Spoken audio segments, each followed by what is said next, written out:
Bonjour, c'est Thibault Lambert et vous écoutez Code Source, le podcast d'actualité du Parisien. La nouvelle Union populaire écologique et sociale, surnommée NUPES ou NUP, semble plus que jamais dans l'impasse. Cette alliance des 4 principaux partis de gauche, qui forment le premier bloc d'opposition à l'Assemblée nationale, est traversée depuis des mois par une succession de crises internes. Ces tensions ont franchi un nouveau cap à la mi-octobre.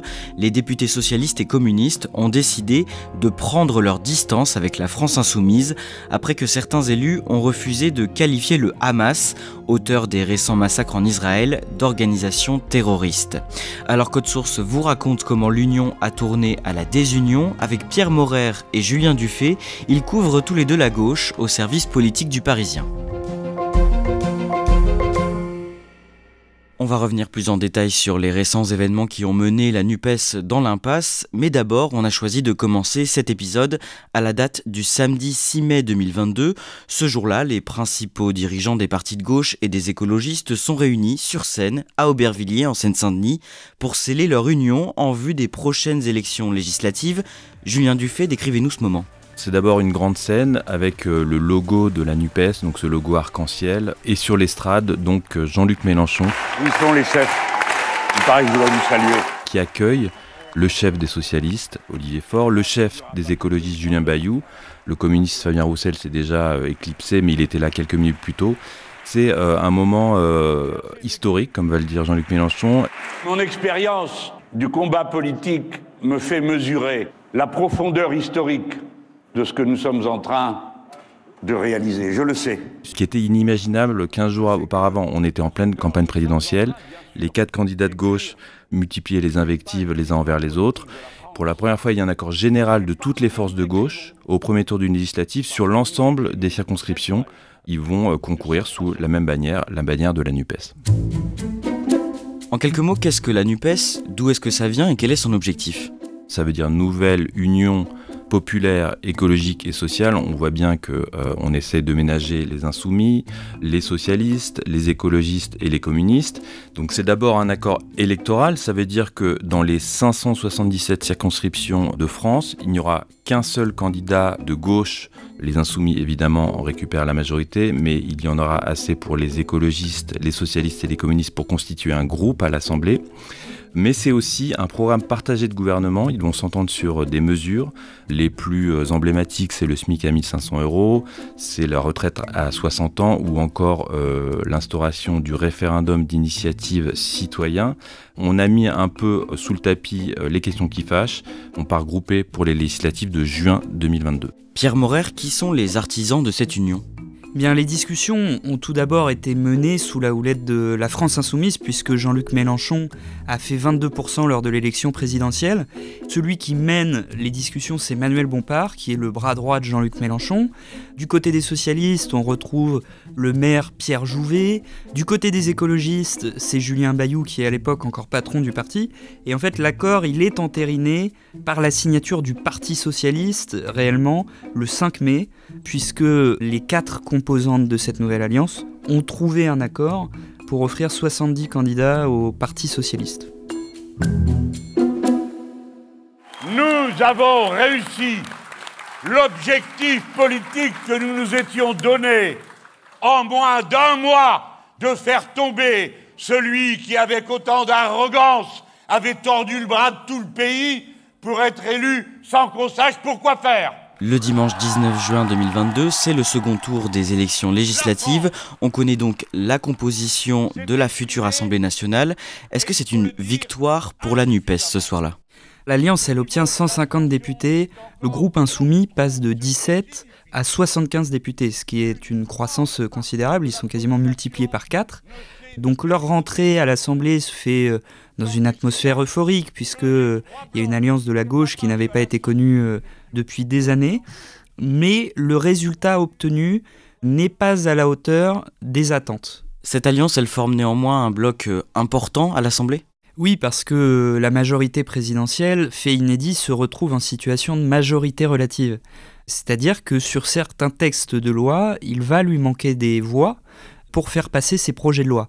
Et ces 150 députés de la NUP, agit comme une voie d'opposition importante à la majorité présidentielle. À partir de là, concrètement, comment ça fonctionne, la NUPES à l'Assemblée? Comment ça s'articule? Tous les mardis matins, des représentants des 4 partis, donc des 4 groupes de députés de la gauche, se réunissent lors d'une réunion qu'on appelle l'intergroupe de la NUP. Et en fait, ce qui se met en place plutôt de manière informelle, c'est des échanges entre les députés des différents groupes en bilatéral, soit par WhatsApp, soit dans des boucles. Il y a peu de cadre formel à cette coalition, si ce n'est cette réunion d'intergroupe. Et en dehors de l'Assemblée nationale, il y a une réunion tous les lundis des chefs des partis de la NUPES pour faire un bilan, pour tracer la stratégie ou aussi parfois pour s'engueuler. Julien Dufay, dans les mois qui suivent, cette alliance est traversée par un certain nombre de crises. Il y a d'abord l'affaire Quatennens, donc ce député du Nord qui va être condamné pour violence conjugale. Jean-Luc Mélenchon va le soutenir de manière inconditionnelle. Il a purgé sa peine, maintenant ça suffit. Foutez-lui la paix, lâchez-nous, laissez-nous faire de la politique. Arrêtez de venir sans arrêt pour voir qu'il n'y a pas moyen que 2 insoumis s'engueulent entre eux. Ça va créer vraiment là aussi des dissensions à la fois dans la France insoumise mais aussi avec les partenaires qui vont parler de faute politique. Deuxième crise, c'est la crise des retraites. Alors la NUPES est unie sur cette question, sur le fond, elle fait des meetings en commun, mais elle va se lézarder sur la stratégie, c'est-à-dire que Jean-Luc Mélenchon par un tweet va finalement imposer aux insoumis une stratégie d'obstruction via des milliers d'amendements pour ne pas que l'on vote l'article clé de cette réforme, c'est-à-dire celui qui fixe à 64 ans l'âge légal de départ à la retraite. Et là encore, ça se fait contre l'avis des 3 autres partenaires. Et puis enfin, une troisième crise, c'est celle après les émeutes qui suivent la mort de Naël à Nanterre. Jean-Luc Mélenchon ne veut pas appeler au calme, il préfère appeler à la justice. Là encore, ça va être très mal ressenti de la part notamment des socialistes et des communistes qui, eux, solennellement appellent au calme. On fait un saut dans le temps, Pierre Maurer. Cette année, le mardi 2 mai, les dirigeants de chaque parti doivent se retrouver, notamment pour évoquer la stratégie en vue des élections européennes de 2024. Comment se passe cette réunion ? Bien, en fait, elle se passe assez mal parce que ce soir-là, Marine Tondelier, qui a été élue à la tête des écologistes après que la NUP ait été formée, reproche aux insoumis de mettre en permanence la pression sur leurs partenaires. Et en fait, ce soir-là, les 4 composantes de la NUP restent campées sur leur position. Aucune décision n'est prise et l'acte 2 de la NUP, qui est espéré par certains, ne voit pas le jour. Pourquoi certains refusent l'idée d'une liste commune en vue des européennes ? Bien, l'argument principal des écologistes, c'est qu'en y allant séparer, 4 listes différentes de gauche obtiendraient plus d'eurodéputés que si les 4 partenaires de gauche ne formaient qu'une seule liste. Et puis après, il y a une autre problématique de fond, c'est que les écologistes sont des fédéralistes. Les insoumis, eux, plaident pour la désobéissance à certains traités européens. Donc c'est ce que rappellent de nombreux écologistes, c'est qu'on ne peut pas mettre sous le tapis ces divergences de fond. À la fin du mois d'août, Julien Dufay, les partis de gauche organisent comme chaque année leurs universités d'été respectives. Quelle est l'ambiance à ce moment-là ? On peut dire que l'ambiance elle est un peu moins euphorique que l'année précédente, où chaque parti avait organisé ses universités d'été, mais où il y avait eu des moments NUPES, c'est-à-dire on avait aménagé au sein de ces campus des interventions de membres de partis partenaires dans chacune de ces universités. Là, il n'y a pas ça, il y a beaucoup moins d'enthousiasme, on sent déjà une tension sur cette question de l'union aux européennes et déjà une sorte de prélude à une crise de la NUPES. À ce stade, il n'y a pas que des désaccords de fond, il y a aussi des rancœurs personnelles entre élus et entre clans qui alimentent un climat d'invective générale. Pierre Maurer, vous pouvez nous donner quelques exemples ? C'est un peu Marine Tondelier qui a lancé ce climat d'invective puisque dès janvier 2023, elle qualifie ses partenaires insoumis de forceurs dans leur volonté d'avoir une liste commune de la NUP aux européennes. Il faut arrêter de faire les forceurs en fait. On l'a dit, on l'a redit, on l'a re-redit. Maintenant, stop. On discute quand ils veulent de plein de choses. Les européennes, c'est non. C'est la dernière fois que je le dis, je pense que maintenant c'est clair pour tout le monde. Par ailleurs, il est de notoriété publique que la relation entre Jean-Luc Mélenchon et Fabien Roussel, le patron du Parti communiste, elle est délétère. Il y a aussi des relations entre députés. On pense par exemple à Sandrine Rousseau qui régulièrement sur Twitter s'invective avec Fabien Roussel. Donc tout cela alimente les tensions permanentes. Le lundi 18 septembre, quelques jours avant la reprise des travaux parlementaires, Julien Dufay, vous vous rendez à Ivry, dans le Val-de-Marne, où se déroule le séminaire de rentrée des députés de la NUP. Quel est leur état d'esprit à ce moment-là ? Alors il n'est pas très bon, d'abord ils ne sont qu'une quarantaine sur les 151 députés de la NUPES qui donnent une indication sur l'état des troupes, et tous ceux que je rencontre parlent d'une rentrée plombée, à la fois donc sur le débat, on l'a dit, sur la liste aux européennes, mais aussi sur les invectives. À cette époque, Jean-Luc Mélenchon vient de dire sur BFM TV qu'il n'aimait pas ses partenaires, qu'il ne faisait pas de l'union parce qu'il les aimait. Personnellement, je ne fais pas la NUPES parce que j'aime les autres, je ne les aime pas. Ah, vous n'aimez pas vos partenaires, non ? Non. Je rencontre le patron des députés socialistes, Boris Vallaud, qui me dit on est les témoins accablés des invectives des uns et des autres. Il ne faut pas donner l'impression que le divorce est consommé. On mesure que l'enthousiasme n'est pas au rendez-vous. Pierre Maurer, 2 jours plus tard, la députée insoumise de Paris, Sophia Chikirou, proche de Jean-Luc Mélenchon, crée la polémique après avoir comparé dans une publication Facebook le chef du Parti communiste Fabien Roussel à un ancien collaborationniste. Oui, en fait, elle a partagé un message sur Facebook qui disait « Il y a du Doriot dans Fabien Roussel ». Doriot, c'est qui ? C'est un ancien communiste qui était passé à la collaboration pendant la Seconde Guerre mondiale. Jean-Luc Mélenchon, avec son compte Facebook, a écrit le mot « OK » sous cette publication. Et forcément, ce message est perçu comme une insulte par Fabien Roussel et l'état-major communiste. Pierre Maurer, le samedi 7 octobre, en début de matinée, l'organisation terroriste du Hamas attaque Israël avec des milliers de roquettes. Des commandos armés s'infiltrent sur le territoire au sud du pays. Ils capturent plus de 150 otages. À la mi-journée, un premier bilan fait état de 1200 civils israéliens tués. Dans un tweet, le président français Emmanuel Macron condamne, je cite, « fermement les attaques terroristes qui frappent Israël ».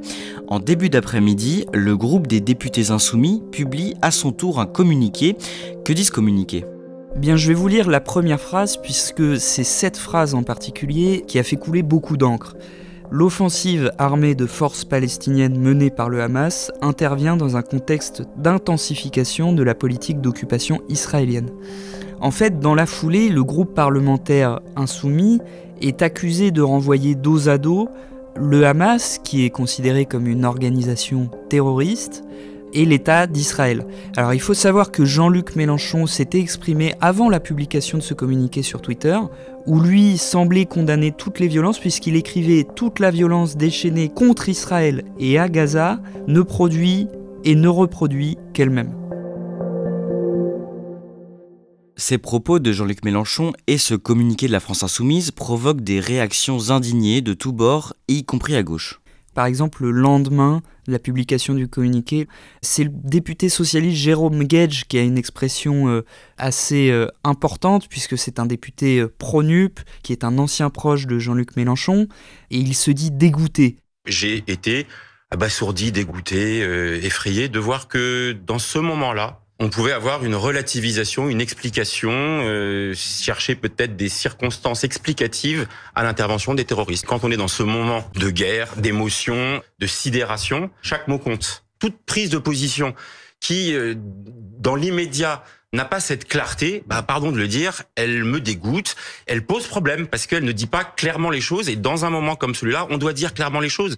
À tel point qu'il s'interroge sur une nécessité de sortie de la NUP de la part des socialistes, et plus globalement, le communiqué des Insoumis est vilipendé par toute la classe politique, et y compris en interne à LFI. Oui, Julien Dufay, à la France Insoumise, est-ce que tout le monde est d'accord avec les mots qui ont été employés ? Non, loin de là, il y a des voix comme celle du député François Ruffin. Il va donner une interview, François Ruffin, où il va dire que la parole des Insoumis n'est pas à la hauteur des événements, mais il n'est pas le seul, puisqu'on peut citer les députés Alexis Corbière, Clémentine Autain, Raquel Garrido, qui faisaient déjà figure de frondeur au sein de l'EFI, et puis il y en a d'autres un peu moins connus, à l'image du député Rodrigo Arenas.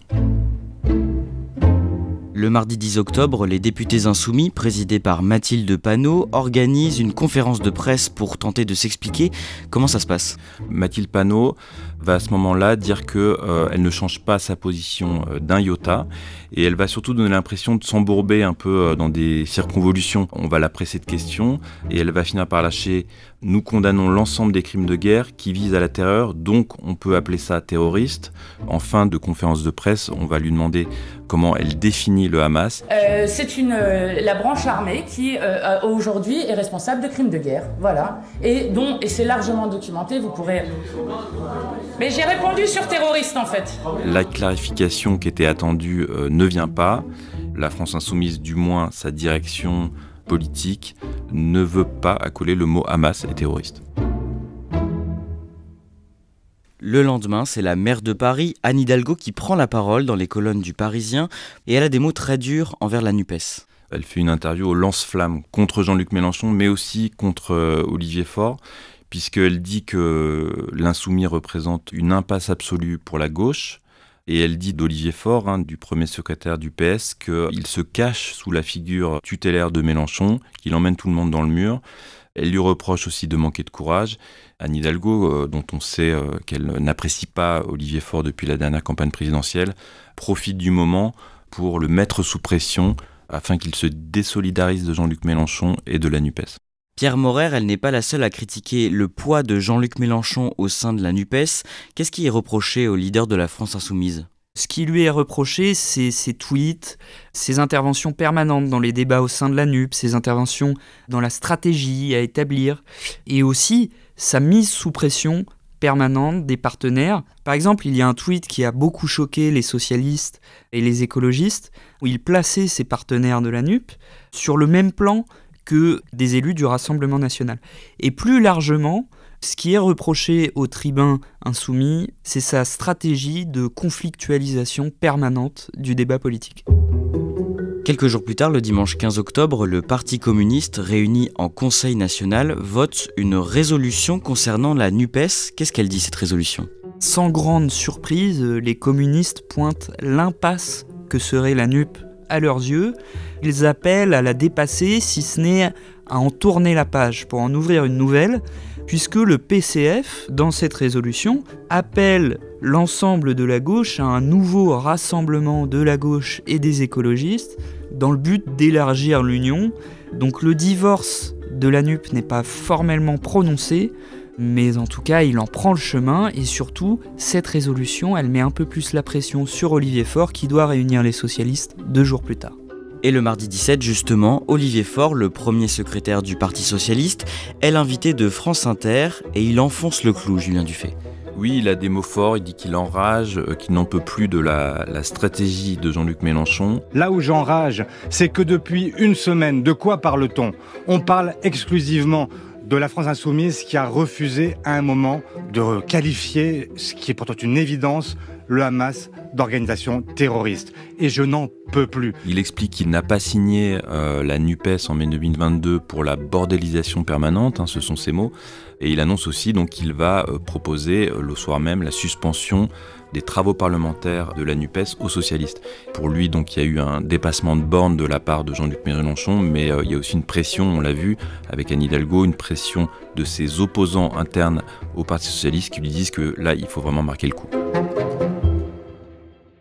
Quelques minutes plus tard, sur une autre radio, la députée LFI de Paris, Danielle Obono, répond aux questions de Jean-Jacques Bourdin sur Sud Radio.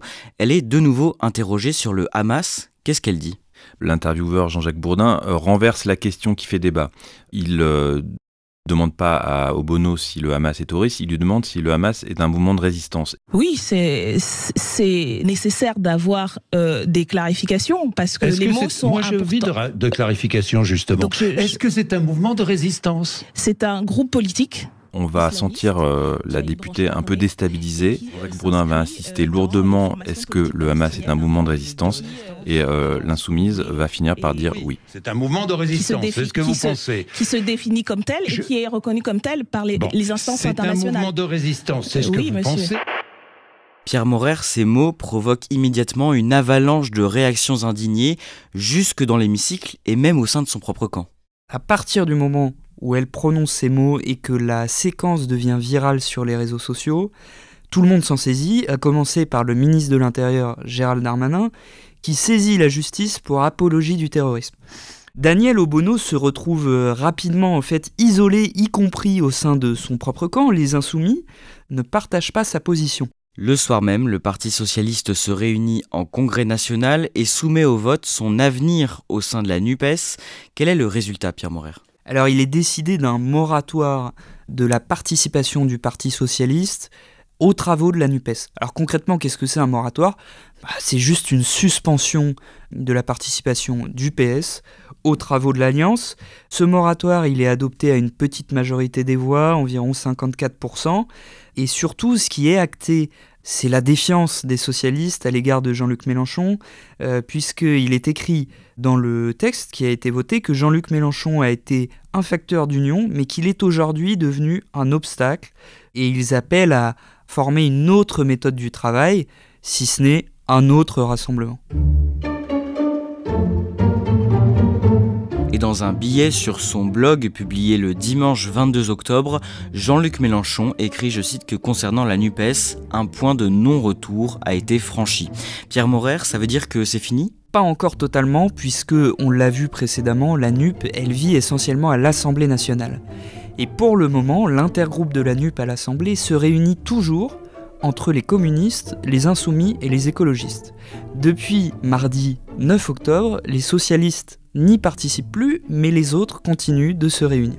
Donc factuellement, l'intergroupe de la NUP vit encore, et les députés écologistes appellent les 150 députés de la NUP à se réunir dans les prochains jours ou les prochaines semaines pour tenter de sauver l'Union. Une fois tout cela dit, on voit bien que la NUP, telle qu'elle a été fondée en mai 2022, n'existe plus vraiment. Julien Dufay, quel peut être l'avenir de la gauche sans cette alliance ? Tout va dépendre un peu de la recomposition à venir. Est-ce qu'il va y avoir une autre forme d'union ? Pour l'instant, on ne sait pas. En politique, le juge de paix, ce sont toujours les électeurs. Ils sont appelés aux urnes en 2024 pour les européennes, donc on verra quel poids ils donnent à chacune des composantes politiques de la gauche. La grande inconnue, ça reste 2027. Est-ce que la gauche pourra s'entendre pour présenter un candidat commun ? Pour le moment, rien n'est moins sûr. C'est la grande question dont personne n'a la réponse.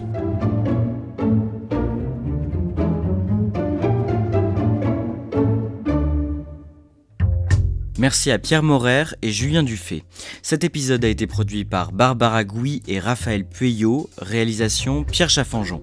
Si vous aimez Code Source, parlez-en autour de vous, abonnez-vous sur votre plateforme d'écoute préférée et laissez-nous un commentaire et des petites étoiles. Nous publions un nouvel épisode chaque soir du lundi au vendredi. Vous pouvez aussi nous écrire à cette adresse codesource@leparisien.fr et ne manquez pas non plus Crime Story, notre podcast de faits divers avec une nouvelle affaire tous les samedis.